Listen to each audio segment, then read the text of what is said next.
اعوذ باللہ من الشیطان الرجیم بسم اللہ الرحمن الرحیم الصلاۃ والسلام علی اشرف الانبیاء والمرسلین نبینا محمد صلی اللہ علیہ وآلہ وصحبہ اجمعین اما بعد اللہم انی اعوذ بک من علم لا ينفع ومن قلب لا یخشع ومن نفس لا تشبع ومن دعوۃ لا یستجاب لها اللہم زدنی ایمانا وتصدیقا اللہم انفعنی بما علمتنی وعلمنی ما ینفعنی وزدنی علما اللہم انی اعوذ بک ان اشرک بک وانا عالم واستغفرک لما لا عالم ربی انی اعوذ بک ان اسألک ما لیس لی بہ علم والا تغفر لی وترحمنی اکن من الخاسرین رب اشرح لی صدری ویسر لی امری واحلل عقدۃ من لسانی یفقہوا قولی آمین یا رب العالمین۔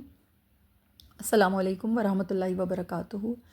کتاب احیاء علوم الدین کو ہم نے شروع کیا ہے، آج سیشن نمبر 3 ہے، اور ہم جو باب علم کے فضائل یعنی کتاب العلم سے ہم پڑھ رہے تھے لاسٹ ٹائم۔ ہم نے دیکھا کہ علم بذات خود بہت فضیلت کا حامل ہے۔ علم حاصل کرنا یعنی کہ تعلم وہ بھی اپنے آپ میں فضیلت رکھتا ہے، اور علم پھیلانا یا سکھانا یعنی تعلیم کرنا وہ بھی فضیلت کا کام ہے۔ یعنی علم کا اعزاز جو عطا ہوا ہے انسان کو، اور اس کی بنیاد پر اللہ تعالیٰ نے اس کو اشرف المخلوقات بنا دیا ہے، تو بذات خود علم بھی فضیلت والا کام ہے، اور پھر اس فضیلت والے کام کو حاصل کرنا اور اس فضیلت والے کام سے لوگوں کو فائدہ پہنچانا، یہ تینوں ہی کام ایک دوسرے کے ساتھ انٹر لنکڈ انٹر کنیکٹڈ ہیں۔ ان کے ذریعے سے انسان اس دنیا میں رہنے کے قابل ہوا۔ اللہ نے جو انسان کو علم عطا کیا، اس کی بدولت انسان کو معاشرت سمجھ میں آئی، انسان کو دنیا میں ایک نظام بنانے کا ڈھنگ سمجھ میں آیا۔ دین اسلام ایک پورا نظام ہے، آپ کو ایک پورا دین اللہ پاک نے عطا فرمایا ہے، اور وہ کیسے آپ کو سمجھ آیا؟ جب آپ نے علم حاصل کیا، آپ کو علم عطا ہوا، آپ نے جب اس کا علم حاصل کیا تو آپ کو پتہ چلا کہ یہ تو ایک باقاعدہ نظام ہے جس کے تحت ہمیں اس دنیا میں رہنا ہے۔ اس پوری کائنات کو اللہ تعالیٰ نے ایک ڈسپلنری مینر میں، ایک بڑی تھن لائن ہے جس کو اللہ تعالیٰ نے ایک بڑی یعنی ایک ڈیلیکیٹ لائن ہے جس کے تحت اللہ تعالیٰ نے اس پورے نظام کو بیلنس کیا ہوا ہے۔ جس دن یہ بیلنس آؤٹ ہوگا، در حقیقت وہی قیامت ہے۔ یعنی اس بیلنس کا آؤٹ ہونا ہی تو قیامت ہے، کہ ہر چیز اپنے مدار سے، اپنے نظم سے، اپنی جو اس کی جو ایک ڈیلیکیٹ ایک تھن لائن ہے اس سے وہ تجاوز کر جائے گی، وہ قیامت ہے، ٹھیک ہے نا؟ وہی حادثہ جو ہے انسان کی زندگی میں اگر رونما ہو جائے، انسان اپنے نظم سے ہٹ جائے، انسان ڈسپلن ختم کر دے، انسان کسی جو ایک اس کا آرگنائزڈ اس کا جو پاتھ ہے وہ اس سے ہٹ جاتا ہے، تو پھر وہ ایک لاشعوری طور پر ایک جہالت کے اندھیرے میں جا کے گر جاتا ہے۔ وہ ایک پٹ فال ہے جس کے اندر وہ ڈوب جاتا ہے، غرق ہو جاتا ہے۔ تو اللہ تعالیٰ نے علم عطا کر کے انسان کو نظم دیا ہے، ایک کائنات چلانے کا، ایک پورا نظام چلانے کا ایک پورا ڈھنگ سکھایا اس کو۔ اس کی بنیاد پر انسان اس دنیا میں رہنے کا طریقہ سیکھتا ہے۔ ہم اس دنیا میں آئے ہیں، دنیا کو اللہ نے ہمیں برتنے کے لیے دیا ہے، اور پھر نبی کریم صلی اللہ علیہ وآلہ وسلم نے ہمیں یہ دعا سکھائی ہے کہ ربنا آتنا فی الدنیا حسنۃ وفی الآخرۃ حسنۃ وقنا عذاب النار۔ ہمیں دنیا بھی حسن طلب کرنی چاہیے اللہ تعالیٰ سے، اور آخرت بھی حسن طلب کرنی چاہیے۔ اور کیوں دنیا پہلے ہے؟ کیوں ارشاد فرمایا گیا کہ دنیا کو پہلے کیوں رکھا گیا؟ کیونکہ دنیا آخرت کی کھیتی ہے۔ ہم جو کچھ بھی یہاں کریں گے، اس دنیا میں جتنے بھی نیک اعمال کریں گے، نیک معاملات کریں گے، حسن معاشرت اختیار کریں گے، حسن اخلاق استعمال کریں گے، ہم اللہ تعالیٰ کی اطاعت اور فرما برداری کریں گے، رسول اللہ صلی اللہ علیہ وآلہ وسلم کی اطاعت اور فرما برداری کریں گے، تو یقیناً ہم اپنی آخرت کے لیے کچھ نہ کچھ ضرور حاصل کر لیں گے، جمع کر لیں گے۔ آخرت کی جو سعادت ہے، جو اخروی زندگی کا ثمر ہے، جو اس میں ہمیں جا کر پھل ملنے، اس کو ہمیں یہیں بونا ہے، اس دنیا میں ہی ہمیں اس کی کلٹیویشن کرنی ہے۔ اس کی یہ دنیا آخرت کے لیے ایک سمجھیں ایگریکلچرل فارم ہے۔ جو بیج ہم یہاں بو رہے ہیں، یہ درخت ہم نے آخرت میں جا کر پانے، وہ درخت ہمیں یہاں نہیں مل جائیں گے، وہ ثمر ہمیں وہاں جا کے عطا ہوں گے۔ تو ہمیں اپنی دنیا کو بہتر بنانا ہے۔ اس کے لیے امام علیہ رحمہ ہمیں کچھ طریقے، کچھ نظام جس پر یہ دنیا کا نظام قائم ہے، وہ ہمیں سمجھا رہے ہیں کہ آخر ایسا کیوں ہے کہ دنیا کو تو ہم نے یہاں اللہ تعالیٰ نے یہ بھی ارشاد فرمایا کہ دنیا جو ہے یہ عارضی جگہ ہے، عارضی ٹھکانہ ہے، یہ رہنے کی جگہ نہیں ہے، متاع الغرور ہے، یعنی کہ یہ تو دھوکے کا سامان ہے۔ اب جب یہ دھوکے کا سامان بھی ہے، یہ عارضی ٹھکانہ بھی ہے، تو پھر اس کے اوپر اتنا فوکس کیوں ہے؟ ہمیں یہاں پر اتنے طریقے کے ساتھ اور اتنے یعنی پورے چینل سے، تھرو دی پراپر چینل ہمیں کیوں چلنا ہے؟ اس لیے کہ ہم انسان ہیں، ہم اس دنیا میں آئے ہیں، اس دنیا میں چاہے یہ دارالامتحان ہی صحیح، لیکن ہر جگہ کا ایک ڈیکورم ہوتا ہے، تو اس دنیا کا بھی ایک ڈیکورم ہے، اس دنیا میں بھی اللہ تعالیٰ نے ایک نظام قائم کیا ہے، اور وہ نظام ہمیں کون بتا رہا ہے؟ وہ ہمیں دین اسلام بتا رہا ہے، ہمارا دین ہمیں وہ نظام دے رہا ہے، ٹھیک ہے؟ ہم الحمدللہ ہم ان باتوں کو سمجھتے ہیں کہ دین اسلام ہی وہ اصل نظام ہے، وہ اصل ایک آرگنائزڈ ایک دستور ہے جس کے تحت انسان بہترین زندگی گزار سکتا ہے اگر وہ اس امبریلا کے نیچے رہے۔ اگر وہ اس سے باہر نکلے گا تو پھر ہزار طرح کے سٹارمز ہیں، ہزار طرح کے تھنڈرز ہیں، ہزار طرح کی بارشیں ہیں، ہزار طرح کی آفتیں ہیں جس کا پھر وہ سامنا کرتا ہے، ٹھیک ہے نا؟ تو بہرحال ہمیں اس دنیا میں اللہ رب العالمین نے ایک نظام دے کے بھیجا ہے، ہمیں اپنا وطن، اپنا مستقل ٹھکانہ اس کو نہیں سمجھنا ہے، لیکن اس کے باوجود ہمیں یہاں رہنا ہے اور ہمیں ایک پراپر وے میں رہنا ہے۔ تو امام علیہ رحمہ انسان کو یہ پیغام دے رہے ہیں کہ ہمیں جب اس دنیا میں رہنا ہے تو اس دنیا کے کچھ کاروبار زندگی ہیں، ان کے مطابق ہمیں اپنی عقل اور فہم کو استعمال کرنا، اور اس کو انہوں نے ڈیوائڈ کیا ہے۔ انہوں نے 3 شعبے بیان کیے ہیں، 3 قسمیں یا 3 صنعتیں کہہ لیجئے کہ جس پر انسانوں کی جو آپس کے جو تعلقات ہیں دنیاوی زندگی کے وہ منحصر ہیں۔ پہلی قسم کا تعلق جو ہے وہ بہت بنیادی پیشوں سے ہے، بنیادی صنعتوں سے ہے، اور اس کو انہوں نے سب ڈویژن اس کی کس طرح کی ہے، اس کو انہوں نے مزید 4 ڈویژنز میں ڈیوائڈ کر دیا، یعنی 4 اس کی کلاسز انہوں نے بیان کی ہیں۔ پہلی انہوں نے زراعت بیان کی ہے جس پر انسان کا کھانا پینا موقوف ہے، انسان کھاتا ہے پیتا ہے، اور ابھی میں آپ کو اس کو تھوڑا سا مزید ڈیٹیل میں بھی بتاتی ہوں۔ دوسرا انہوں نے یہ بتایا ہے کہ پارچہ بافی جس کو کہتے ہیں، یا یوں کہہ لیجئے کہ جس کو یعنی کہ جو کپڑے وغیرہ جو بنتے ہیں، جو پہننا انسان کا جو ستر پوشی کے لیے جو استعمال کیے جاتے ہیں جو معاملات، اس کو پارچہ بافی کہتے ہیں۔ ابھی میں آپ کو اس کی بھی ڈیٹیل سمجھاتی ہوں۔ پھر تیسرا انہوں نے بیان کیا کہ تعمیر رہائش کے لیے، یہ بھی ایک بہت خاص شعبہ ہے، ظاہر سی بات ہے، ہمیں رہنا ہے تو ہمیں جنگل میں تو نہیں رہنا ہے، یا ہم کو کھلے میدانوں میں تو نہیں پڑے رہنا ہے، ہمیں تعمیر کا بھی ایک بڑا خاص مقام ہے، ہمیں وہ بھی استعمال کرنا ہے۔ تعمیر کا بھی ایک شعبہ ہے جو انسان کی بنیادی جو ضروریات ہیں ان میں اس کا دخل ہے۔ چوتھا وہ کہتے ہیں جو بہت بنیادی پیشہ ہے وہ ہے سیاست، یعنی آپس میں مل جل کر رہنا، معاشی اور اجتماعی امور میں ایک دوسرے کی مدد کرنے کے لیے۔ ایک ایک کر کے ہم ان کو سمجھتے ہیں کہ جو بنیادی جو بہت خاص انہوں نے جو انسانوں کے لیے شعبے بیان کیے ہیں اس میں نمبر 1 انہوں نے زراعت بیان کی ہے، ٹھیک ہے؟ اب زراعت کا معنی ہے کھیتی باڑی کرنا، کاشتکاری کرنا، فصلیں اگانا، یا آپ اس کو یوں کہہ لیجیے کہ ایگریکلچرنگ یا فارمنگ یا کلٹیویشن، ٹھیک ہے نا؟ اس کے اندر آپ آرگینک فارمنگ کو بھی لے سکتے ہیں کہ مصنوعی طریقوں سے جو کھاد بنائی جا رہی ہے، فرٹیلائزرز وغیرہ بنائے جا رہے ہیں وغیرہ، یہ سب چیزیں اس میں شامل ہیں۔ یعنی بیج کو بونا یا اس کو بڑھانا یہ زرع کہلاتا ہے، زرعین یہ عربی کا لفظ ہے، اور یہ نکلا ہے زراعت جو ہے یہ اسی لفظ سے نکلا ہے، اور زرع کا معنی ہوتا ہے بیج بونا یا بڑھانا، اور اس کا عملی مفہوم یہ ہوتا ہے کہ اس میں صرف کھیتی نہیں ہوتی ہے بلکہ اس میں باغبانی بھی شامل ہے، ٹھیک ہے؟ پودوں کی نشو و نما بھی اس میں شامل ہے، جانوروں کی پرورش بھی اس میں شامل ہوتی ہے، جنگلات کا انتظام بھی اس میں شامل ہوتا ہے۔ یعنی اس کا مقصد کیا ہے؟ بنیادی طور پہ اس کا کیا مقصد ہوتا ہے؟ زندگی کو برقرار رکھنے والی اشیاء، اس میں انسان کا خوراک بھی داخل ہے اس میں۔ خوراک ظاہر سی بات ہے کہ ہم جب کوئی بیج بوتے ہیں، اناج ملتا ہے، ہمیں فصلیں ملتی ہیں، ہمیں چاول ملتا ہے، ہمیں گندم ملتی ہے، ہمیں گنا ملتا ہے، ہمیں اور دوسری تیسری بہت سی چیزیں ملتی ہیں، اسی میں سے ہمیں کپاس بھی ملتی ہے جس سے ہم جو ہے کاٹن ہمیں ملتی ہے وغیرہ، اس سے فائبر وغیرہ ہمیں حاصل ہوتے ہیں۔ پیداوار پیدا کرنا، زندگی کو ایک طریقے کے ساتھ لے کر گزارنا، ٹھیک ہے؟ یہ عمل انسانی زندگی کا ایک بہت اہم حصہ ہے، اس میں زمین اور قدرتی وسائل کا استعمال ہوتا ہے، اس لیے زراعت جو ہے یہ بہت خاص مقام و مرتبہ رکھتی ہے، کھانے پینے کا نظام اس کے اوپر موقوف ہے۔ دوسری چیز جو وہ بیان کر رہے ہیں وہ ہے پارچہ بافی، یعنی ستر پوشی کے لیے کپڑا بنانا۔ اس کا مطلب ہوتا ہے کہ بنیادی طور پر اس کا مطلب یہ ہوتا ہے کہ کپڑے بنانے کا فن یا جو اس کی جو صنعت ہے، جیسے ٹیکسٹائل مینوفیکچرنگ، دھاگوں کو بن کر کپڑا تیار کرنا جس سے کہ ہم اپنا لباس ڈھکتے ہیں، ہم ظاہر سی بات ہے کہ دنیا میں رہتے ہیں اور ہم انسانوں کے درمیان رہتے ہیں تو ہم انسانیت کے تقاضوں کو پورا کرتے ہوئے رہیں گے نا، تو جسم کو ڈھکنا، ستر پوشی کرنا بہت خاص بات ہے۔ یہ جو پارچہ بافی کا لفظ استعمال کیا گیا ہے اس کتاب میں، اس کا مطلب یہ کہ کپڑا بنانے کا فن یا عمل جس میں دھاگوں کو بن کر، پارچہ کہتے ہیں کہ کوئی ٹکڑا اس کا مطلب ہوتا ہے کوئی حصہ. آپ پارچے بناتے ہیں نا، بیف کے بھی پارچے وغیرہ اکثر لوگ کھانے میں بنا رہے ہوتے ہیں پارچے. آج کیا بنا؟ آج پارچے بنائیں. اکثر گھروں میں بنتے ہیں. تو پارچہ بیسیکلی کس کو کہتے ہیں؟ ٹکڑا، حصہ. اور پارچہ بافی سے کیا مراد ہے؟ بافتن کہتے ہیں بننے کو، یعنی کسی چیز کو بننا. تو کپڑا بننے کے عمل کو یا پیچ کو بننا جو ہوتا ہے نا، جیسے چادر ہے، کوئی لباس کا ٹکڑا ہے، کوئی اس طرح سے یہ جو کام ہوتا ہے، اس کو پارچہ بافی کہتے ہیں. ٹھیک ہے.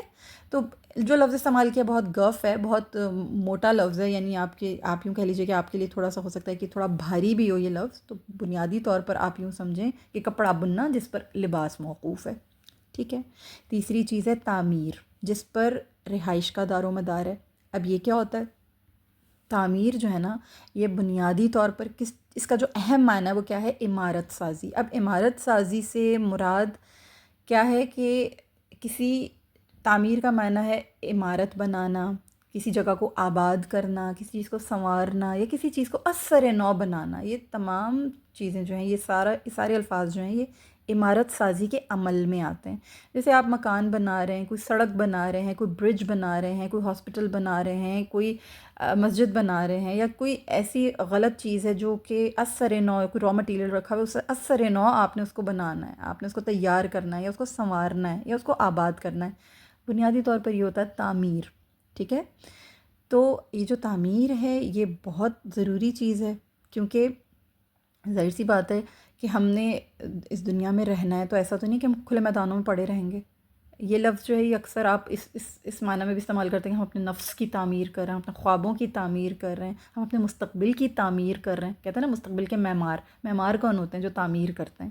ٹھیک ہے نا. تو یہ بنیادی طور پر تعمیر سے مراد کیا ہے کہ کسی چیز کو بنانا، کسی چیز کو اثر نو نئے سرے سے لے کے چلنا. تو ہمارے لیے رہائش بہت ضروری ہے. ظاہر ہے ہم انسان ہیں، ہمیں ایک چھت چاہیے، بہت بنیادی چیز ہے. پھر زراعت بھی ہو گئی، کپڑا بننا بھی ہو گیا، تعمیر بھی ہو گئی. یہ تینوں بنیادی چیزیں. پھر چوتھی چیز جو وہ بیان کرتے ہیں انہی بہت بیسک، بہت فنڈامنٹل انسان کی شعبوں میں، وہ ہے سیاست.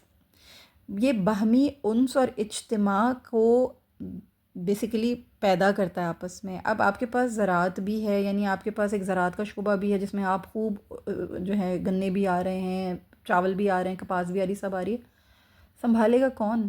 ان تمام ریسورسز کو ایکولی ڈیوائڈ کون کرے گا؟ یہ کون ڈیسائیڈ کرے گا کہ یہ جتنی بھی نعمتیں اور جتنی بھی وسائل اللہ نے عطا فرمائے ہیں ان کو انسانوں کے درمیان کس طرح ایکولی ڈیوائڈ کرنا ہے، یا ان سے ملنے والے مزید جو آپ کو فوائد ہیں وہ کس طرح سے آپس میں آپ نے ڈسٹریبیوٹ کرنا ہے، آپ نے کیسے ان چیزوں کو لے کر چلنا ہے. اس کے لیے آپ کو ایک قیادت چاہیے ہوتی ہے، اس کے لیے آپ کو باقاعدہ ایک نظم چاہیے ہوتا ہے. تو سیاست بھی میں تھوڑا سا آپ کو سمجھاتی ہوں کہ سیاست بنیادی طور پر کیا ہے. سیاست اصل میں اس کے لغوی معنی ہیں، یہ عربی زبان سے ماخوذ ہے، اور اس کا مطلب یہ ہوتا ہے تدبیر کرنا، اصلاح کرنا، تربیت کرنا. یعنی ایک اس کا جو مادہ ہے نا، سیاست کا جو مادہ ہے وہ ہے ساس یسوسو. ٹھیک ہے. اس سے یہ لفظ نکلا سیاست. اصل مطلب اس کا کیا ہوتا ہے؟ کسی ملک کا انتظام چلانا، اس پر حکمرانی کرنا، عوام کی اصلاح و فلاح کے لیے تدبیر کرنا. حکومت بنانے کے اس میں طریقے بھی شامل ہیں، یعنی سیاست میں حکومت بنانے کے جو طریقے ہیں، جو ان کی جو یعنی بنیادی شقیں ہوتی ہیں، یا بنیادی جو ان کے فنڈامنٹل جو ان کے اصول ہیں، وہ تمام چیزیں بھی سیاست کا حصہ ہوتی ہیں. اقتدار کے حصول کی حکمت عملی، معاشرت کو بہتر بنانے کے لیے سیاسی جوڑ توڑ، یہ تمام چیزیں سیاست کو حاصل ہیں، سیاست میں یہ چیزیں شامل ہیں. حکومت چلانا، اصلاح کرنا، یہ فن حکومت ہے، اور یہ نظم و نسق کا ایک پورا پراپر طریقہ ہے. ٹھیک ہے. خالی یہ نہیں ہوتا ہے کہ جو حکومت کر رہے ہیں، جو سیاست کر رہے ہیں وہ صرف اور صرف جابر ہیں، وہ صرف حاکم ہیں، وہ جو آج کل کے ہمارے پولیٹیشنز ایک دم سے امیجز ہمارے ذہنوں میں ابھر رہے ہیں. سیاست کا تعلق اس سے، سیاست کا تعلق دین سے ہے، اور بہت گہرا تعلق ہے. ہمارا جو دین اسلام ہے بڑا بیسک، بڑا فنڈامنٹل، بڑا بنیادی اس کا جو ڈھانچہ ہے وہ سیاست کے اوپر کھڑا ہوا ہے. نبی کریم صلی اللہ علیہ وسلم بہترین پولیٹیشن تھے، بہترین سیاسی قائد، بہترین سیاسی لیڈر، رہنما. ان کے بعد ان کے جانشین جتنے بھی آئے ہیں وہ تمام کے تمام خلفائے راشدین ہیں، اور اس کے بعد بھی جتنے خلیفہ وغیرہ، اس کے بعد جتنے بھی دین اسلام کے پیروکار حاکم وہ تمام کے تمام بیک بون کی حیثیت رکھتے ہیں. کیوں؟ کیونکہ ملک کی فلاح و بہبود ان کے ہاتھ میں ہے، ملک کا نظم و نسق ان کے ہاتھ میں. بہت خاص مقام و مرتبہ ہے ان کا، ٹھیک ہے نا، ایک اپنی جگہ پر. تو یہ بڑا بنیادی شعبہ ہے. بھئی کون ڈیسائیڈ کرے گا کہ میرے ملک میں کیا چیز بہتر ہے، میرے ملک کے مفاد میں کیا چیز بہتر ہے؟ ظاہر ہے حاکم وقت ہی کرے گا، اور وہ جو حاکم ہوگا اس کو سیاست کے اوپر مکمل عبور ہوگا، مکمل اس کی کمانڈ ہوگی. تو یہ 4 بنیادی شعبے ہیں: زراعت، پارچہ بافی، تعمیر اور سیاست، جس کو امام علیہ رحمہ کہہ رہے ہیں کہ انسانوں کی زندگی گزارنے کے لیے اور ان کے بارے میں جاننا بڑا خاص ہے. یہ 4 بنیادی شعبے ہیں. اس کے بعد جو دوسرا جو بیان کر رہے ہیں وہ کہ دوسرا شعبہ اس کے بعد ان 4 کے علاوہ، یعنی پہلی کلاس یہ ہے جس کے اندر سب کلاسز یہ 4 ہیں اہم ترین. دوسرا وہ بیان کرتے ہیں، اس کے بعد دوسری قسم وہ ہوتی ہے جن کا تعلق، جن اعمال کا تعلق ان 4 بنیادی شعبوں کے لیے معاون کی حیثیت رکھتا ہے.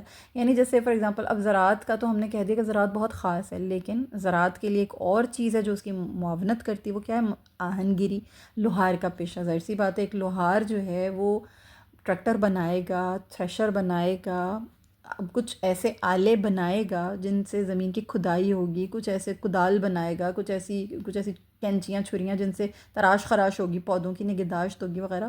وہ یہ ٹولز بنائے گا تبھی جا کے زراعت میں ہیلپ کرے گی نا. یہ چیزیں زراعت اسی وقت ہو سکے گی، ایگریکلچر، فارمنگ، کلٹیویشن اسی وقت ہو سکے گی جب یہ ساری بنیادی ٹولز اویلیبل ہوں گے. تو یہ کام کون کرتا ہے؟ لوہار کرتا ہے.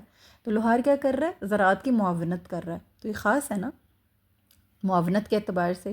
پھر دوسری صنعتوں کے لیے بھی آلات ضروری ہیں. اب جیسے ہم نے یہ دیکھا کہ جو کپڑے بننے کا جو ڈپارٹمنٹ ہے، جو شعبہ ہے، جو ستر پوشی کے لیے بہت ضروری ہے، پارچہ بافی وغیرہ، اس کے لیے بھی بہت ضروری ہے کہ بھائی وہاں پر بھی تو آلات چاہیے نا. اب روئیاں اگر دھننی ہیں تو اس کے لیے بھی آپ کو کوئی ٹولز چاہیے، آپ کو سوئیاں چاہیے. کون بنائے گا؟ لوہار ہی بنائے گا. یہ آپ کو کسی چیز کو سینہ پرونا ہے، کوئی آپ کو کسی چیز کو کاتنا ہے، آپ کو یہ سارے کام کرنے. تو یہ ساری چیزیں آپ کو کون مہیا کر رہا ہے؟ یہ آپ کو لوہار کا پیشہ مہیا کر رہا ہے. تو لوہار کا پیشہ ایک طرح سے معاونت کر رہا ہے ان تمام چیزوں کی، ٹھیک ہے. تعمیر کے لیے بھی ظاہر سی بات ہے، اب جب عمارتیں بنتی ہیں تو کتنے سارے ٹولز یوز ہوتے ہیں. تو یہ سب کام کون کر رہا ہے؟ آہن گر کر رہے ہیں، لوہار کر رہے ہیں، جو بنا رہے ہیں. یہ پیشہ ہے، ضروری ہے. یعنی جتنے بھی آئرن مٹیریلز ہیں یہ سارے کے سارے اس صنعت سے ریلیٹڈ ہیں، اور پہلی جو بہت خاص صنعت ہے اس کی معاونت کر رہے ہیں. تیسری قسم وہ یہ بتاتے ہیں اعمال و افعال کی، جو بنیادی اعمال کی تکمیل کرتے ہیں، یعنی انہیں سنوارتے ہیں، نکھارتے ہیں. مثلا پیسنا، پکانا زراعت کے لیے، دھونا اور سینا یہ لباس کے لیے. تو یہ چھوٹے چھوٹے وہ کام ہیں جو ان کی تحسینات میں شامل ہیں. بنیادی نہیں ہے لیکن ان کے بغیر بھی حسن نہیں آئے گا، ان کے بغیر بھی ضرورت پوری نہیں ہو سکے گی. اب اگر آپ کے پاس چکی موجود نہیں ہوگی اور چکی پیسنے والا کوئی موجود نہیں ہوگا تو پھر زراعت سے آپ کو جو بھی گندم اویلیبل ہے، جو بھی آپ کو چاول اویلیبل ہیں، کیسے آپ ان کو کریں گے؟ کیسے آپ ان کو حاصل کریں گے؟ اس کے لیے ایک بڑی خاص اس کی معاونت کرنے والی چیز موجود ہے جس کو آپ کہتے ہیں پیسنا. یہ ساری چیزیں پکانے میں کام آئیں گی. تو زراعت کو معاونت کر رہی ہیں، اس کی ہیلپ کر رہی ہیں، اس کو ایسوسیٹ کر رہی ہیں، ٹھیک ہے. اسی طرح سے دھونا، آپ صابن نہیں بنائیں گے، آپ سرف وغیرہ نہیں بنائیں گے، یہ ساری چیزیں نہیں بنائیں گے. کس طرح سے کپڑے دھلیں گے؟ کپڑے پہن تو لیے لیکن کپڑوں نے میلا بھی ہونا ہے. وہ کپڑے کب دھلیں گے؟ جب آپ کے پاس صابن ہوں گے، ڈٹرجنٹس ہوں گے، آپ کے پاس یہ ساری صفائی کرنے والی آپ کے پاس چیزیں مہیا ہوں گی، واشنگ مشینز ہوں گی. چلیں پرانے وقتوں کی بات کر لیں، جب پرانے وقتوں میں واشنگ مشینز نہیں تھے، ایٹ لیسٹ صابن تو تھے، ایٹ لیسٹ کچھ ڈنڈے تو تھے جو دھوبی مار مار کے کپڑوں کو جو ہے صاف کیا کرتے تھے. صحیح ہے، گاٹ مائی پوائنٹ. تو یہ تیسری ایسی چیز ہے جو معاونت کرتی ہے، ان کو تحسین دیتی ہے، ان کو حسن دیتی ہے، ان کو ایسوسیٹ کرتی ہے، اور ان کا جو اصل مقصد ہے اس میں معاونت کرتی ہے. اس چیز کو امام علیہ رحمہ نے جسم سے تعبیر کیا ہے. انہوں نے جسم سے مثال دی ہے کہ کچھ انسان کے وائٹل آرگنز ہوتے ہیں جن میں کہ جگر ہے، دل ہے، دماغ ہے. یہ یوں سمجھ لیجیے کہ یہ بہت فنڈامنٹل جو پہلے شعبے میں نے آپ کو بتایا نا، جن کی 4 ڈویژنس بتائیں انہوں نے، کہ زراعت ہے، اس میں ستر پوشی کے لیے کپڑا بننا ہے، اس میں تعمیر ہے، اور اس میں سیاست ہے. اسی طرح سے برین ہو گیا، آپ کا ہارٹ ہو گیا، آپ کی کڈنیز ہو گئی ہیں، یہ آپ کے وائٹل آرگنز ہیں، یہ آپ کے فنڈامنٹل آرگنز ہیں. ان کے بغیر اگر اللہ نہ کرے، خدا نخواستہ، اگر یہ ڈیمیج ہو جاتے ہیں تو اٹ میں کاز ڈیتھ، آپ مر سکتے ہیں، ٹھیک ہے نا. ان کا ڈیمیج بڑا ناگزیر ہے. ان کا ڈیمیج کسی طور بھی جو ہے نا وہ، یعنی آلٹرنیٹیو نہیں ہے، ان وائٹل آرگنس کا، ان فنڈامنٹل آرگنس کا کوئی آلٹرنیٹیو نہیں ہے، ان کے بغیر چارہ نہیں ہے۔ تو وہ جو 4 شعبے ہیں نا، وہ ان کے بغیر چارہ نہیں ہے۔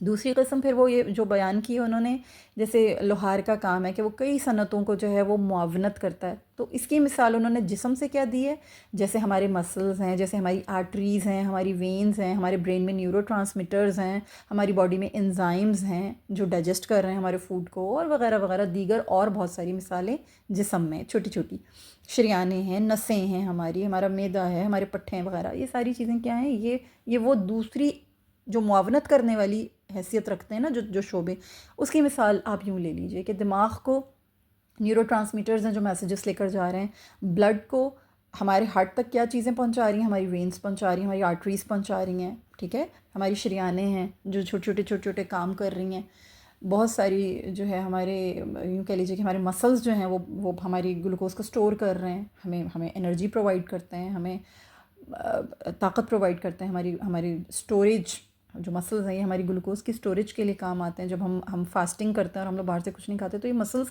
کیونکہ گلوکوز سٹور کی ہوئی ہوتی ہے، تو یہی پھر وہ گلوکوز جو ہے یہ ہمیں پورا دن انرجی پرووائڈ کرنے میں ہماری معاونت کرتے ہیں۔ تو سبحان اللہ العظیم، اللہ تعالیٰ نے پورا ایک نظام بنا رکھا ہے۔ تو دوسری جو انہوں نے مثال دی ہے وہ اس جسم کے ان اعضاء سے انہوں نے ریلیٹ کر کے بیان کی۔ تیسری جو تحسینات ہیں، جیسے میں نے آپ کو بتایا کہ پیسنے کا کام، دھونے کا کام، اور یہ ساری تحسینات ہیں نا، یہ بھی ان شعبوں سے جڑی ہوئی ہیں۔ تو اس کی مثال وہ کیا دے رہے ہیں، جیسے انسان کی پلکیں ہیں، جیسے انسان کے ناخن ہیں، جیسے انسان کے بال ہیں، تو یہ چیزیں کیا کرتی ہیں، یہ تحسینات ہیں، بھویں ہیں، یعنی آئیبروز وغیرہ، یہ تمام چیزیں انسان کے حسن میں اضافہ کر رہی ہیں۔ ہمارے جسم میں جو وائٹل ہیں وہ وہی ہیں، جو دل ہے، گردہ ہے اور آپ کا دماغ ہے وغیرہ، اس کو معاونت کرنے والی آپ کی شریانیں، رگیں، پٹھے، نسیں وغیرہ، یہ ساری چیزیں، انزائمز اینڈ ایوری تھنگ، وہ اس کو جو ہے معاونت کر رہی ہیں، اس کو پش دے رہی ہیں، اس کی ہیلپ کر رہی ہیں، اس کو ایسوسیٹ کر رہی ہیں۔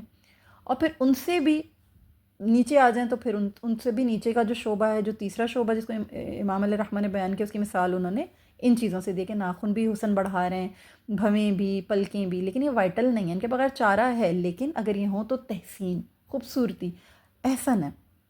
یوں انہوں نے بیان کیا کہ انسان کی زندگی، اور اب ان کے بارے میں ان دنیاوی اعمال میں جو افضلیت کا مسئلہ ہے وہ کیا ہے کہ ان میں بھی سب سے اہم جو انسان کی زندگی گزارنے کے لیے جو خاص چیز ہے وہ سیاست ہے۔ ان تمام صنعتوں اور پیشوں میں جو سب سے اعلیٰ اور سب سے افضل بنیادی شے سیاست ہے، کیونکہ انسان اپنے باہمی تعلق کو، اجتماعی زندگی کو، ان تمام چیزوں کو جب تک کہ سیاست کو نہیں سمجھے گا، ان چیزوں کا دار و مدار سیاست کے اوپر ہے، انسان زندگی طریقے سے، کسی نظم سے، کسی اچھے انداز میں نہیں گزار سکتا۔ اور یہ ضروری ہے کہ جو لوگ اس خدمت سے وابستہ ہوں ان میں دوسری خدمات سے وابستہ لوگوں کی بنسبت زیادہ کمال ہونا چاہیے۔ امام علیہ رحمہ نے بہت خاص بات کی طرف دھیان دلایا ہے، بہت خاص بات کی طرف، کیونکہ یہ بھی ایک علم ہے، اور یہی وجہ ہے کہ سیاست کا دوسرے پیشہ ور جو لوگ ہوتے ہیں نا، ان سے خدمت لینے میں سیاست دان جو ہیں یا سیاست کار جو ہیں وہ زیادہ یعنی اہم رول پلے کرتے ہیں، اور باقی تمام شعبے، تمام چیزیں جو ہیں وہ ان کے تابع رہتی ہیں۔ بندگان خدا کی اصلاح اور دنیا و آخرت میں صحیح رہنمائی کے لیے سیاست کے بھی 4 مراتب ہیں، سبحان اللہ، اس کو بھی انہوں نے بیان کیا ہے۔ پہلی سیاست جو سب سے اعلیٰ و افضل ہے وہ انبیاء علیہم السلام کی سیاست ہے۔ ان کا حکم عام و خاص پر، ظاہر و باطن پر، سب پر نافذ العمل ہوتا ہے۔ اب عام و خاص اور ظاہر و باطن سے کیا مراد ہے کہ ایک لے مین پر بھی اور ایک بہت صاحب الرائے، صاحب العلم کے اوپر بھی اس کا جو حکم ہے نا ایک انبیاء کی سیاست کا، وہ نافذ ہوگا۔ انبیاء علیہ السلام جس طرح کی سیاست کریں گے وہ سب کے لیے واجب الاطاعت ہے۔ دوسری سیاست خلفاء، حکام اور بادشاہوں کی ہے، جن کا حکم عام اور خاص سب پر ہے مگر صرف ظاہر پر، باطن پر نہیں۔ اس سے کیا مراد ہے؟ بڑی خاص بات کہی ہے۔ دیکھیں صاحب الرائے ہیں نا امام غزالی علیہ رحمہ، ایک عالم، ایک بڑے ہی زیرک، بڑے دانشور ہیں، تو ان کی باتیں بڑی گہری ہیں۔ اس ایک لائن میں انہوں نے بڑی خاص بات بیان کر دی۔ حاکم، بادشاہ، دوسری سیاست ان کی ہے، لیکن کس پر ہے؟ صرف اور صرف ظاہر پر ہے، باطن پر نہیں ہے۔ کیوں؟ کیونکہ بہت سے ایسے حکمران ہوتے ہیں جن کا تعلق انسان کے ساتھ جو ہے وہ جبری ہوتا ہے، ظالمانہ ہوتا ہے۔ حکم کرتے ہیں، خود کو حاکمیت کے ساتھ دیکھتے ہیں، تو وہ لوگوں کو جو ہے وہ لوگوں کے درد کو، لوگوں کی بھوک افلاس کو، لوگوں کی جو ضروریات ہیں ان کو ان کے لیول پر آ کر نہیں سوچتے ہیں۔ اس کی میں آپ کو ایک مثال دے کے میں آپ کو بات سمجھاتی ہوں تو آپ کو بہت اچھی طرح سمجھ میں آئے گا۔ یہ جو امام علیہ الرحمہ نے یہ جو بات کہی ہے نا، ان کی روشنی میں امام غزالی کے نزدیک دلوں پر حکومت جو ہے یہ تلوار یا تخت سے نہیں ہوتی بلکہ تقوی اور اخلاص سے ہوتی ہے۔ اس اصول پر اگر ہم اموی اور عباسی ادوار کو دیکھتے ہیں نا تو ایک واضح فرق سامنے آتا ہے۔ خلفاء کا اثر زیادہ تر کہاں تھا؟ سیاسی انتظامی تھا، یعنی سیاسی تھا اور انتظامی تھا، ان کا اثر زیادہ تر وہاں نظر آ رہا ہے۔ فتوحات بھی نظر آ رہی ہیں آپ کو، بڑے بڑے انہوں نے ملک فتح کیے ہیں، بڑی بڑی انہوں نے جنگیں کی ہیں، بڑے بڑے انہوں نے معرکے کیے ہیں، محاذ کھولے بڑے بڑے، مگر وہاں پر آپ کو لوگوں کے اندر ان کی جانب سے خوف محسوس ہوتا ہے۔ آپ تاریخ پڑھیں گے، اسلامی تاریخ آپ پڑھیں گے، آپ کو یہ بہت خاص، بہت ہی پرومیننٹ آپ کو یہ تمام چیزیں نظر آئیں گی اور لوگوں کی کیفیات آپ کو نظر آئیں گی۔ اس کے برعکس صوفیاء کا اثر جو تھا وہ روحانی اور اخلاقی تھا ان کے دور میں۔ میں آپ کو اموی دور کی کچھ مثالیں دیتی ہوں۔ اموی خلفاء کا جو عوام میں مقام تھا وہ کیا تھا کہ اموی دور میں نا خلافت نے تیزی پکڑی تھی، ملوکیت کی طرف مائل ہوئے تھے۔ جو بنو امیہ کی جو سیاست جب آئی تھی، جو ان کا دور ہے، آپ جانتے ہیں کہ 41 ہجری سے لے کر 132 ہجری تک اموی دور رہا ہے۔ تو اموی خلفاء میں جو عوام کا مقام و مرتبہ تھا، بے شک انہوں نے بہت فتوحات کی تھی، بہت انہوں نے جو ہے معرکے کیے تھے، بڑی انہوں نے لوگوں کے ساتھ اور علاقوں کے ساتھ انہوں نے بڑے بڑے محاذ کیے ہیں اور فتوحات بڑی وسیع ہیں ان کی، نظم و نسق ان کا بہت مضبوط رہا، مگر عام آدمی ان سے خوف کھاتا تھا، ان سے ہیبت میں رہتا تھا۔ عوام میں جو ان کی عوامی کیفیت جو تھی نا، وہ لوگ خلیفہ کو اپنا حاکم سمجھتے تھے، مربی نہیں سمجھتے تھے۔ اور اموی دور کے جو صوفیاء تھے، جو اس دور میں جو زہاد کا مقام رکھنے والے لوگ تھے، جیسے کہ حضرت حسن بصری رحمہ اللہ، جیسے کہ سعید بن جبیر رضی اللہ تعالیٰ رحمۃ اللہ تعالیٰ علیہ، اویس قرنی رحمۃ اللہ تعالیٰ علیہ ورضی اللہ تعالیٰ عنہ، کیونکہ وہ رسول اللہ صلی اللہ علیہ وسلم کے ساتھ ایک روحانی قربت رکھا کرتے تھے، ان کی ایک روحانی نسبت تھی، اس لحاظ سے وہ صحابی نہیں تھے لیکن پھر بھی رضی اللہ تعالیٰ عنہ میں ان کو کہہ رہی ہوں۔ ایسے لوگ جو تھے نا یہ عوام کے دلوں میں بستے تھے۔ کیوں؟ کیونکہ سادہ زندگی گزارتے تھے، ظلم پر کھلی نصیحت کرتے تھے، حکمرانوں سے بے خوف کلام کیا کرتے تھے۔ تو عوامی کیفیت کیا تھی؟ لوگ صوفیاء کو دلوں کا طبیب کہتے تھے یہ ہمارے طبیب القلوب ہیں، یہ ہمارے دلوں کا علاج کرتے ہیں، ہمارے دلوں کو راحت دیتے ہیں، ہمارے دلوں کی بیماریاں اندر سے دور کرتے ہیں، آخرت کے رہنما ہیں، مظلوموں کی آواز بنتے تھے، ان کا سہارا بنتے تھے، ان کو سمجھتے تھے، ان کے درد کو سمجھتے تھے۔ نتیجہ کیا نکلا اموی دور کا؟ تخت امویوں کے پاس رہا، لیکن دل کن کے پاس تھے؟ صوفیاء کے پاس تھے۔ لوگ ان کی مجالس میں جایا کرتے تھے، لوگ صوفیاء کی مجالس میں بیٹھا کرتے تھے، لوگ ان سے فوائد لیتے تھے، ان سے نصیحتیں لیتے تھے، ان کے وعظ سنتے تھے اور ان سے ثمر حاصل کرتے تھے، اخروی سعادت حاصل کرتے تھے ان کے درمیان بیٹھ کے۔ حاکم کیا کر رہے تھے؟ صرف جبر، ہیبت، خوف۔ پھر عباسی دور آیا۔ عباسی دور میں کیا ہوا کہ 132 ہجری سے لے کر 656 ہجری تک عباسی خلفاء کا عوام میں جو ہے وہ اثر و رسوخ رہا۔ اس دور میں کیا ہوا تھا کہ علم و تہذیب کو بہت فروغ ملا۔ عباسی دور میں علم و تہذیب نے بہت عروج پایا، لیکن دربار میں کیا تھا؟ عیش تھا، فلسفہ تھا، سیاسی سازشیں تھیں۔ اسی دور کے ہیں امام علیہ الرحمہ، امام غزالی عباسی دور کے ہی ہیں۔ تو اس میں جو حالات تھے دربار میں وہ اس قسم کے تھے۔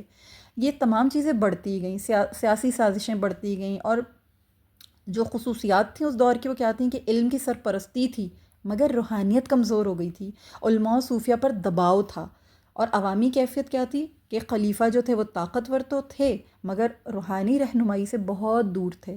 عباسی دور کے صوفیاء کا جو مقام تھا لوگوں کے دل میں، اس میں جنید بغدادی رحمہ اللہ تشریف لائے، سری سقطی رحمہ اللہ تشریف لائے، بشر حافی رحمہ اللہ تشریف لائے، معروف کرخی رحمۃ اللہ، فضیل بن ایاز رحمۃ اللہ جیسے یہ اس طرح کے صوفیاء کرام جو تھے وہ ابھرے تھے اس دور میں۔ تو ان لوگوں نے کیا کیا؟ عوام کیوں ان لوگوں کے قریب تھی؟ کیونکہ یہ لوگ دربار سے دور تھے، یہ درباری لوگ نہیں تھے، یہ اللہ کے نزدیک تھے، یہ حاکموں کے نزدیک نہیں تھے، حکمرانوں کے نزدیک نہیں تھے، یہ ان کی چاپلوسیاں نہیں کرتے تھے، یہ اللہ کے دوست تھے، یہ اللہ کے نزدیک تھے، درباروں سے دور تھے، یہ نفس کی اصلاح کیا کرتے تھے، عمل کے ذریعے سے دعوت دیا کرتے تھے۔ ان کے پاس کھانا کھلایا جاتا تھا غریب کو، کھلی دعوتیں ہوتی تھی، کھلے لنگر ہوتے تھے ان کے پاس، لوگ بھوکے نہیں سوتے تھے، لوگ ان کے پاس آ کے ان سے کسب فیض کیا کرتے تھے۔ جیسے شور میں نا بہت شور و غل ہو اور کوئی بہت شور شرابے کے اندر کوئی نرم سی آواز کہیں دور سے آئے انسان کو سنائی دے، تو انسان اس نرم آواز کی طرف لپکتا ہے، اس نرم آواز کو دل میں جگہ دیتا ہے، تو وہ نرم آواز دل کو لگتی ہے۔ انسان کہتا ہے بند کرو اس شور کو، وہ سنو وہ کیا کہہ رہا ہے۔ اس کی سافٹ وائس، اس کی پولائٹ وائس، اس کی پولائٹ ٹون آپ کے دل پہ اثر کرتی ہے۔ یہ حال تھا ان صوفیہ کرام کا۔ اسی طرح عباسی عیش و عشرت کے شور میں صوفیہ کی جو خاموشی تھی نا، یہ دلوں کو چھوتی تھی۔ وہ شور شرابہ تھا، ایک ہنگامہ تھا، اسی لیے امام علیہ رحمہ سب کچھ چھوڑ کر نکل گئے تھے، چلے گئے تھے اس معاشرے کو چھوڑ کر، اور یہ سب اپنا جو درس و تدریس کا معاملہ تھا بند کر دیا تھا، کیونکہ اکتاہٹ آ گئی تھی ان کی طبیعت میں کہ کیا ہو رہا ہے یہ سب کچھ۔ انہوں نے پھر جا کر ان تمام باتوں کو غور سے دیکھا، سمجھا، پھر انہوں نے یہ تمام جتنے بھی علوم تھے، خاص طور پر جو باطنی علوم تھے، ان کے اوپر انہوں نے گرپ حاصل کی، کیونکہ بیت تو وہ تھے ہی، ان کے جو رہنما تھے، ان کے جو مرشد تھے، ان سے وہ بیت تو تھے ہی، ہمیشہ سے روحانی فیض تو ان کو حاصل رہا۔ پھر انہوں نے باقاعدہ اس کے اوپر اپنی بھی تربیت کی، اور انہوں نے پھر لوگوں کی بھی اصلاح اور تربیت کی، پھر خانقاہ بنائی اور لوگوں کو اس طرف متوجہ کیا۔ تو عباسی دور کا بھی نتیجہ کیا تھا؟ عباسیوں کے پاس سلطنت تھی اور کہنے کو علم بھی تھا، لیکن دلوں کی سلطنت کن کے ہاتھ میں تھی؟ صوفیہ علیہ رحمہ کے پاس تھی۔ صوفیہ کرام لوگوں کے دلوں کے اوپر حاکم تھے۔ میں آپ کو ایک بہت ہی خوبصورت ایک واقعہ بتاتی ہوں، آپ کو بہت سن کے آپ کو یقیناً احساس ہوگا کہ کتنا خاص ہے۔ اللہ کے ساتھ جن لوگوں کا تعلق گہرا ہو، ان کا جو عوام الناس ہے، یہ جو امام علیہ رحمہ نے جو لفظ کہے ہیں نا کہ باطن پر نہیں ہوتا ہے، صرف ان کے ظاہر پر ہوتا ہے، اس کی ایک مثال میں آپ کو اور دیتی ہوں۔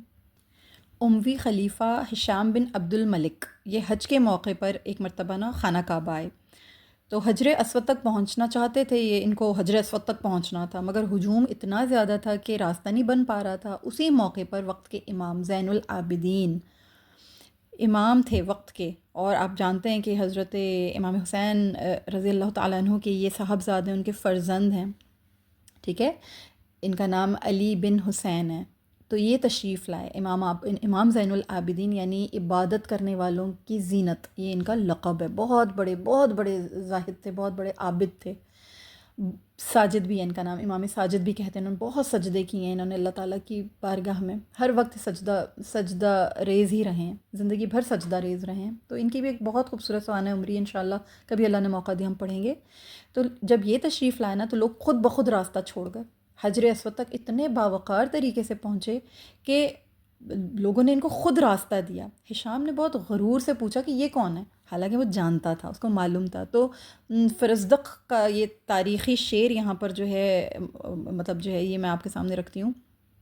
یہ مشہور شاعر تھا، فرزدق نام تھا، اس نے فوراً کہا یہ وہ ہیں جنہیں بتھا جانتی ہے، یہ وہ ہیں جنہیں کعبہ پہچانتا ہے، یہ بہترین بندوں میں سے ہیں، اگر تم انہیں نہیں جانتے تو جان لو۔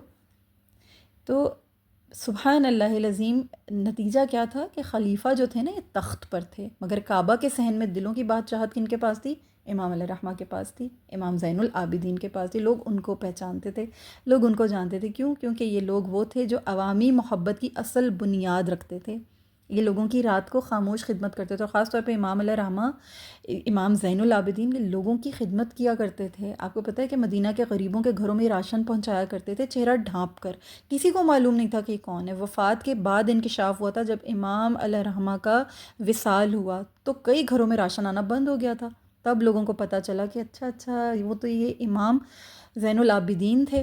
تب لوگوں کو پتہ چلا کہ اچھا غریبوں کے دلوں میں یہ جو خلا پیدا ہوا ہے نا، جو ان کے گھروں میں چولہے بند ہوئے، یہ ان کی خدمتیں تھیں، ان کی زحمتیں تھیں۔ پھر جب ان کو غسل دیا گیا تو پھر ان کی پیٹھ کے اوپر جو ہے وہ سامان اٹھانے کے نشانات تھے، جو وہ رات کو خاموشی سے چہرہ ڈھانپ کر لوگوں میں بانٹا کرتے تھے۔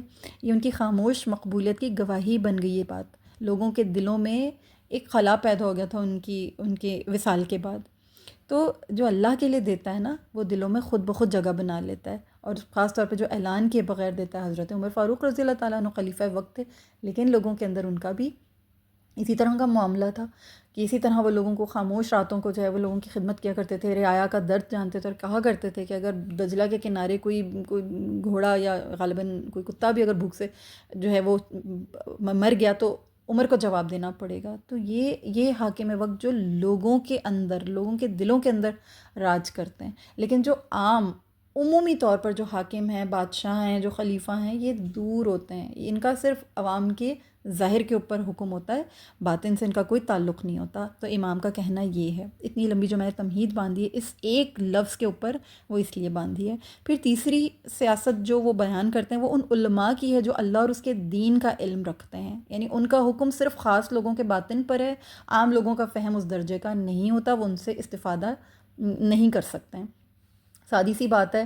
اب یہ جو فقہی علوم ہیں، اس ہر بندہ تو فقہی امام نہیں ہے، ہر بندہ تو ان کو نہیں سمجھ سکتا، ہر بندہ تو اس لیول پر نہیں جا سکتا۔ حضرت علی کرم اللہ وجہ الکریم نے کیا فرمایا؟ لوگوں سے ان کے ذہنیت کے مطابق گفتگو کرو، جو جس کی ذہنیت ہو اس کو اس کے معیار اس کے مطابق بات کرو ان سے، تاکہ اس کو سمجھ میں آئے۔ اب علماء کرام جو ایک خاص قسم کا مقام و مرتبہ رکھتے ہیں، ان کی ہر بات ہر عام و خاص کے لیے، ہر عام انسان کے لیے نہیں ہے، وہ خاص خاص لوگوں کے لیے، خاص طبقوں کے لیے۔ تو ان کا تعلق کن سے ہے؟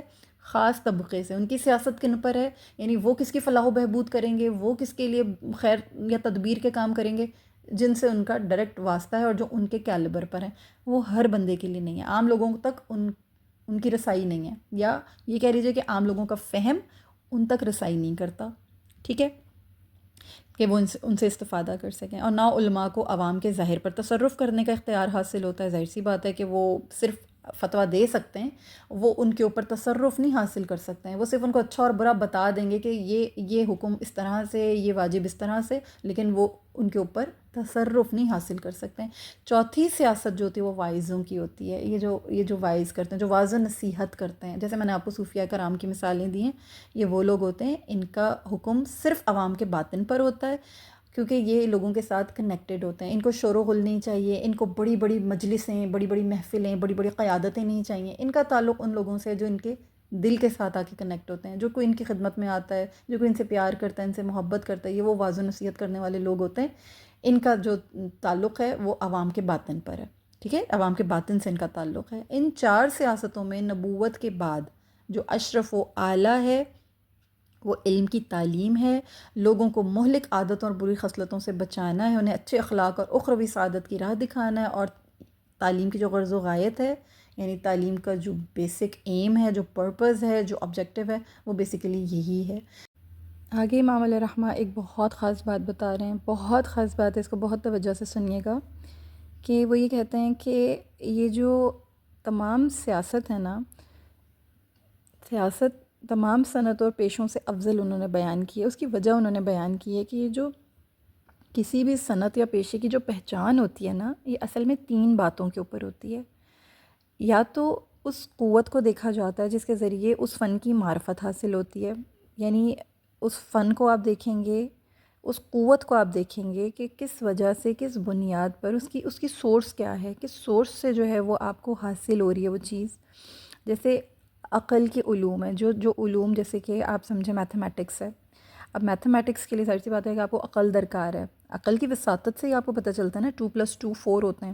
آپ کسی بھیڑ بکری کے سامنے بولتے رہیں کہ 2+2 4، 2+2 4، بھیڑ بکری کو سنائی تو دے رہا ہے، اس کے پاس سماعی شعور تو موجود ہے، لیکن اس کے پاس عقلی جو علم ہے وہ نہیں ہے، عقلی اس کے پاس فہم نہیں ہے، عقل اس کے پاس موجود نہیں ہے، اس کی وساطت سے اس کو وہ 2+2 4 سمجھ میں نہیں آ رہا۔ تو سننے کے اوپر کیا چیز فوقیت حاصل کر گئی، کیا چیز سپیریئر ہو گئی؟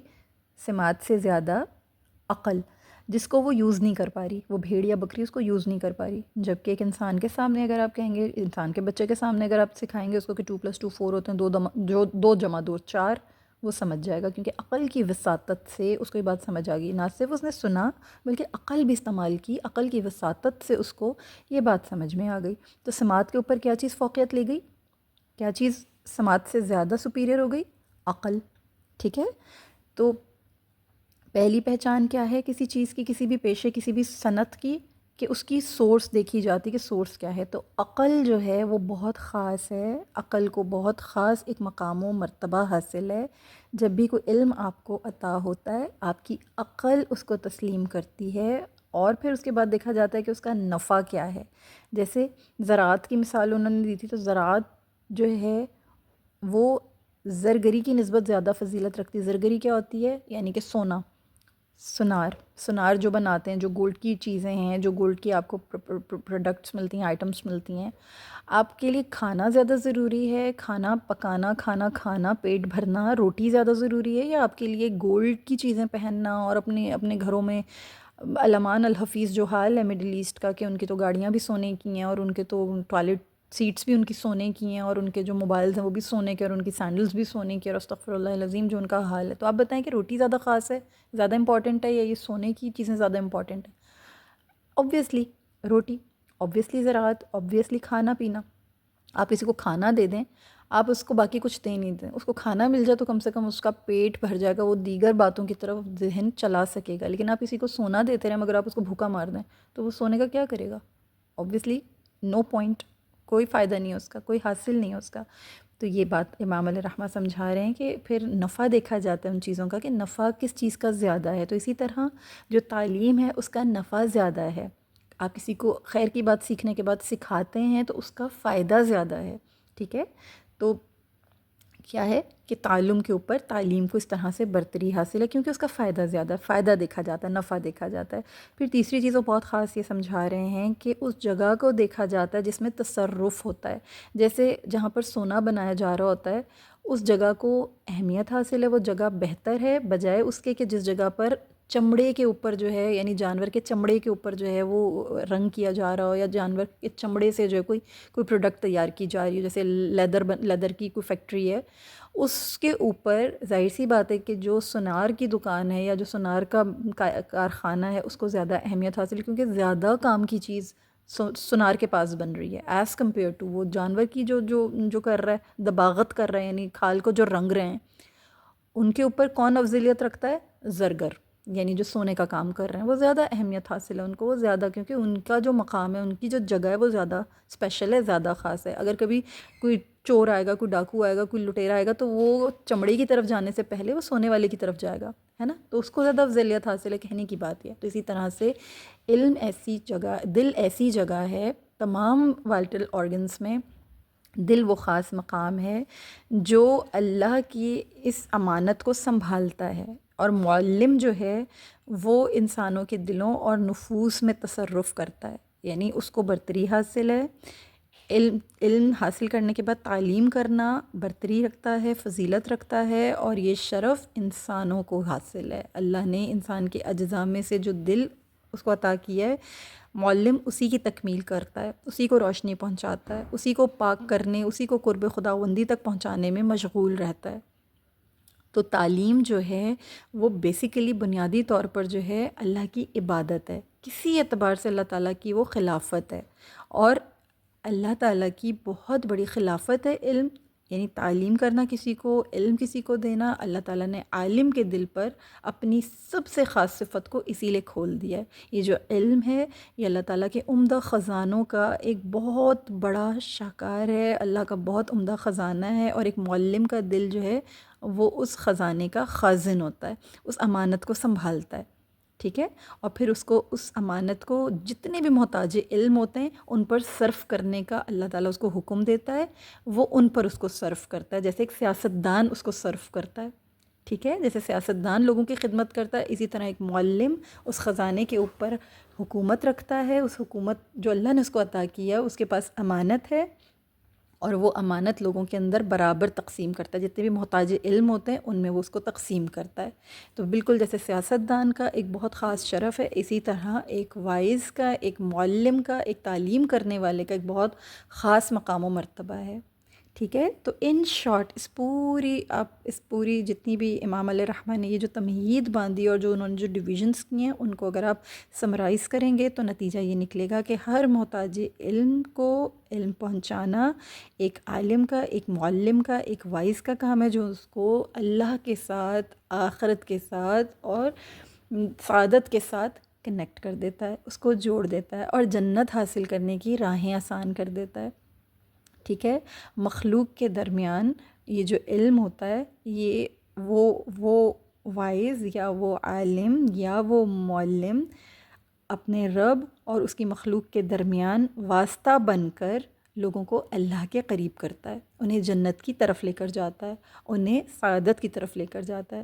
تو تعلیم کا بہت بڑا فائدہ ہوتا ہے. تعلیم ان تمام شعبوں میں افضل ہے، یعنی تعلیم اور علم، تو ان میں تعلیم سب سے افضل ہے. اللہ تعالیٰ اپنے فضل و کرم سے ہمیں بھی ان لوگوں میں شامل فرما دے اور ہر منتخب بندے پر اللہ تعالیٰ کی رحمت ہو.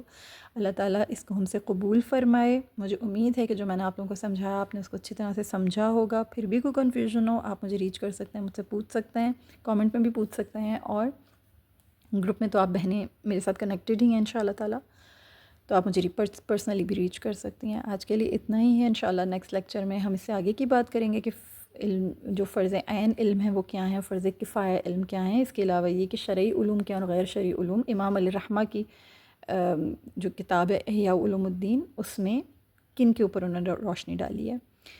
آج اجازت دیجیے. جزاکم اللہ خیرا کثیرا. السلام علیکم ورحمۃ اللہ وبرکاتہ.